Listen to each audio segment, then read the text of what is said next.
কে কোত্থেকে বলছিলেন? হ্যালো সুমন, আমি মা।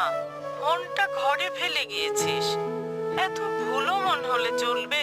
মা আসলে শোন, আজকে তো তোদের মাদার্স ডে, ভাবলাম তোর জন্য একটু খিচুড়ি রান্না করি, এত প্রিয় তোর।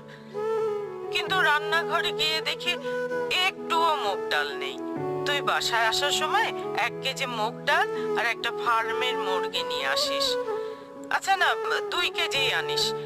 থাকলো লেবু আনিস। আর আমার হাঁটুর ব্যথাটাও এত বেড়েছে, কিন্তু ওষুধটাও। মা, ওষুধটা তোমার সেকেন্ড ড্রয়ারে আছে, তুমি বোধহয় ভুলে গেছো।